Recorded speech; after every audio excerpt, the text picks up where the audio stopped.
तो हेलो दोस्तों, स्वागत है आपका अपने favourite channel goal by Muzammil sir पर।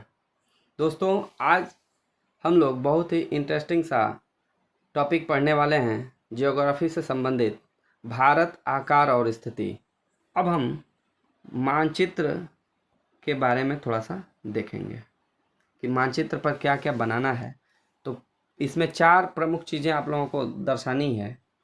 ये आप लोग वर्क स्वयं भी करेंगे।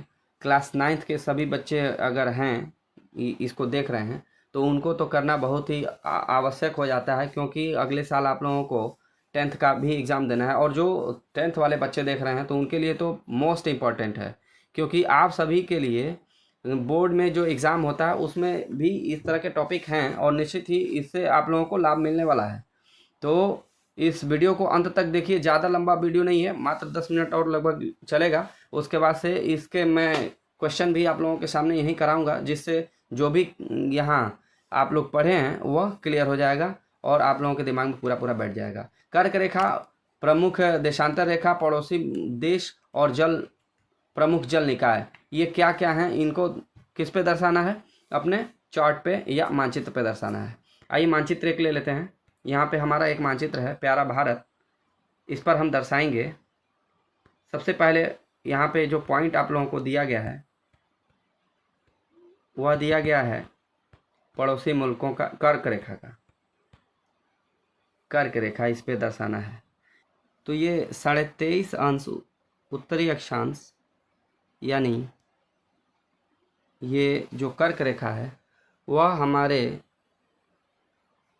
8 राज्यों को छूती है, स्पर्श करती है। ये 8 राज्य आप लोगों के गुजरात, राजस्थान, मध्य प्रदेश, छत्तीसगढ़, झारखंड, पश्चिम बंगाल, त्रिपुरा और मिजोरम। फिर एक बार सुन लीजिए। गुजरात, राजस्थान, मध्य प्रदेश, छत्तीसगढ़, झारखंड, पश्चिम बंगाल, त्रिपुरा और मिजोरम। 1 2 3 4 5 6 7 और 8 8 ऐसे राज्य हैं जो जिनसे ये कर्क रेखा होकर के गुजरती है। यह कर्क रेखा 23.5 डिग्री उत्तरी अक्षांश, 23.5 डिग्री उत्तरी अक्षांश यानी नॉर्दर्न में स्थित है और यह हमारे देश के 8 राज्यों के साथ गुजरती है। इसके बाद से 82.5 डिग्री पूर्वी देशांतर के बारे में भी एक क्वेश्चन पूछा था, तो वह यहाँ से लगभग गुजरती है। 82.5 डिग्री ऐसे लगभग गुजरती है। तो जो उत्तर प्रदेश से, मध्य प्रदेश से, उड़ीसा से, छत्तीसगढ़ से और आंध्र प्रदेश से 5 राज्यों से होकर के गुजरती है। पुनः मैं आप लोगों को यहाँ दिखा दूँ कि ये जो रेखा गुजरती है उत्तर प्रदेश से, मध्य प्रदेश से, यहाँ छत्तीसगढ़ है, यहाँ उड़ीसा है और ये आंध्र प्रदेश है। ऐसे ही लेके गुजरती है। तो उत्तर प्रदेश के नैनी से होकर के गुजरती है, जो इलाहाबाद यानी प्रयागराज में स्थित है। वहीं से हमारा जो समय है निर्धारित किया जाता है। तो 82.5 डिग्री पूर्वी देशांतर हमारा ये मानक समय माना गया है भारत का।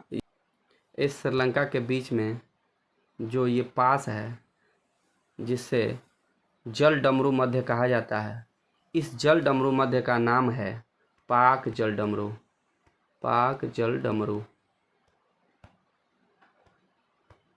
जल डमरू क्या है ये भी मैं बताऊंगा, थोड़ा सा शॉर्ट में जान लीजिए कि 2 जल राशियों के बीच ये जो 2 जल राशियां हैं, यहाँ पे ये अरेबियन सागर, ये बे ऑफ बंगाल और ये हिंद महासागर।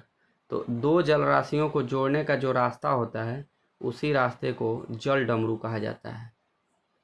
ठीक है।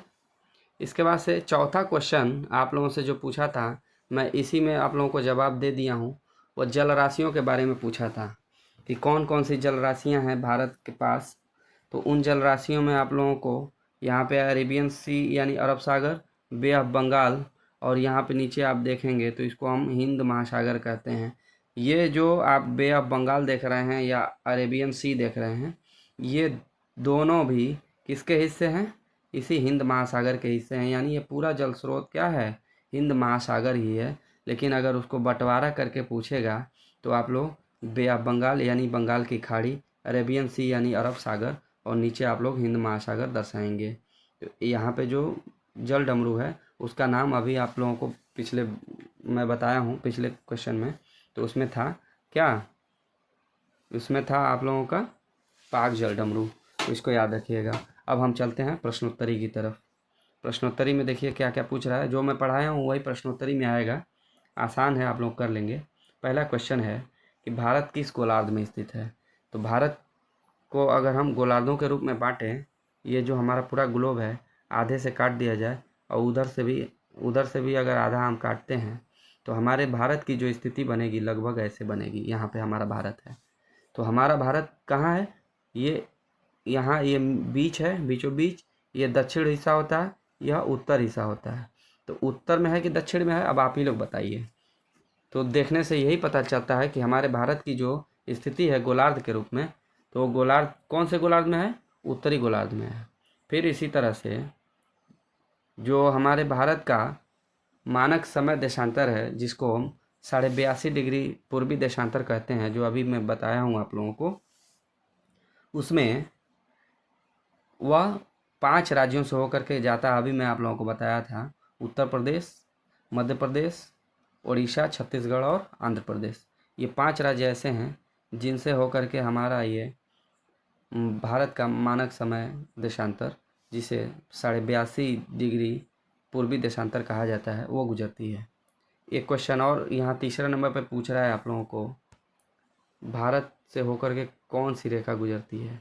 तो आप लोग जानते हैं भारत से होकर के कर्क रेखा गुजरती है, जिसका अक्षांशीय नाम 23.5 डिग्री उत्तरी अक्षांश है। अगला क्वेश्चन आप लोगों का है, भारत के पड़ोसी मुल्क कौन है। तो भारत के पड़ोसी मुल्क 7 हैं। 7 देशों के नाम अभी हमने शुरू में ही बताया है, इसके पहले पाकिस्तान, अफगानिस्तान, चाइना, नेपाल, भूटान, म्यांमार और श्रीलंका। इस तरह से 7 देश हैं जो हमारे साथ, हमारे देश के साथ सीमा साझा करते हैं। सबसे अधिक अगर स्थल सीमा अगर कोई साझा करता है तो वह है बांग्लादेश। साथ ही उस सबसे कम अगर सीमा रेखा कोई साझा करता है तो वह है अफगानिस्तान। अब भारत की स्थलीय सीमा और तटीय सीमा की लंबाई इसमें पूछ रहा है। तो स्थलीय सीमा 15,200 किलोमीटर, 15,200 किलोमीटर, और तटीय सीमा लगभग 7,516 किलोमीटर। अब इसके बाद से भारत किस स्थान पे आता है क्षेत्रफल के आधार पर। तो भारत क्षेत्रफल के आधार पर 7वें स्थान पर आता है और जनसंख्या के आधार पर पहले स्थान पर आता है। जनसंख्या के मामले में हम 1 नंबर पे हैं और क्षेत्रफल के मामले में 7वें नंबर पे हैं। ये हैं विश्व के 7 बड़े देश। विश्व के 7 बड़े देश: Russia, Canada, USA, China, Brazil, Australia और इंडिया। तो इस तरह से रूस, Canada, United state, China, Brazil, Australia और भारत, ये 7 ऐसे देश हैं जो विश्व में क्षेत्रफल की दृष्टि से सबसे बड़े हैं, और हमारे देश का जो नाम आता है वह क्षेत्रफल के स्थान पर 7वें नंबर पर आता है। तो इस तरह से ये स्लाइड अभी ख़त्म होती है। वीडियो आप लोगों को अच्छा लगा होगा तो लाइक कीजिएगा, और पहली बार अगर आए होंगे तो सब्सक्राइब कर लीजिएगा। Thank you for watching. मिलते हैं अगले वीडियो में, तब तक के लिए आप अपना ख्याल रखिए, स्वस्थ रहिए, मस्त रहिए। जय हिंद।